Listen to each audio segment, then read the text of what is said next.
Alors, un autre élément qui peut être intéressant en début d'année, c'est de proposer une pratique qui va interpeller les élèves, c'est-à-dire qui va les mobiliser dans l'action, leur donner envie de revenir, de continuer à s'investir, etc. Alors, on peut tout de suite entrer dans une démarche de projet, et ce, dès le début d'année. Donc, je vais vous donner 3 exemples, qui sont des exemples assez simples à mettre en place.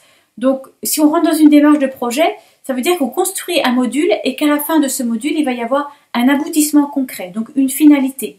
C'est-à-dire qu'on ne va pas simplement faire des activités, des jeux d'orientation, mais il va se passer quelque chose d'important à la fin. Un événement est vraiment concret pour les enfants.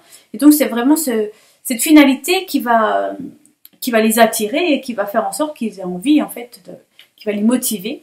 Et puis, on va aussi travailler sur faire en sorte qu'ils soient au maximum mobilisés aussi en proposant des tâches ouvertes. Alors, le premier exemple qu'on pourrait citer, c'est un exemple de jeu pour reprendre les jeux collectifs. On va apprendre un jeu collectif, stratégie collective, etc.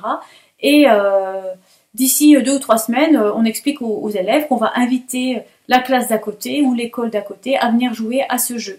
Donc soit les élèves ne connaîtront pas le jeu et nos élèves vont devoir le leur expliquer, les faire jouer, etc. et jouer avec eux ou contre eux, ça dépend de la pratique que l'on propose.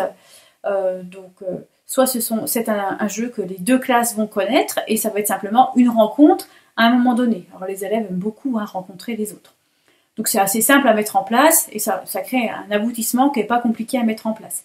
Autre exemple qu'on pourrait proposer autour des jeux d'orientation, eh bien ça serait avec une classe de cycle 2 ou cycle 3, on va s'investir dans un module d'orientation parce que on va créer un jeu pour les CP. Et oui, les CP arrivent, ils sont nouveaux, ils sont petits, ils ne connaissent pas l'école, ils sont un petit peu perdus, donc on va créer un jeu pour eux pour qu'ils arrivent à se repérer dans l'espace de l'école. Donc ça c'est très motivant pour les élèves aussi. Donc il va y avoir plusieurs séances d'orientation avec la classe pour viser certains apprentissages qui vont être très, très importants pour eux. Et puis on passera dans une seconde phase, voire un second module accroché au premier, où là, les élèves vont construire le jeu tout seuls. C'est-à-dire qu'ils vont définir le but, choisir des équipes de combien ils vont faire, présenter les règles aux élèves quand ils seront là, et aussi, pourquoi pas, les accompagner dans le jeu, sans faire à leur place évidemment, mais vraiment en les accompagnant, et vérifier qu'ils aient bien compris toutes les consignes, voire réexpliquer à la place. Enfin, dernier exemple qu'on pourrait proposer pour l'activité danse, eh bien ce serait par exemple de préparer la réunion avec les parents. Puisque à peu près 15 jours, 3 semaines après la rentrée scolaire, il y a cette réunion entre les parents et les professeurs. Et ce qui est bien, c'est d'impliquer les élèves dans cette réunion-là. Et on pourrait leur expliquer, par exemple, que pour préparer la réunion des parents, eh bien, on va faire une vidéo où on va montrer des productions. Et dans ces productions, il peut y avoir la chorégraphie que l'on a construite à plusieurs. Donc un moment de production, ça peut être une improvisation autour d'un thème, c'est pas forcément très construit.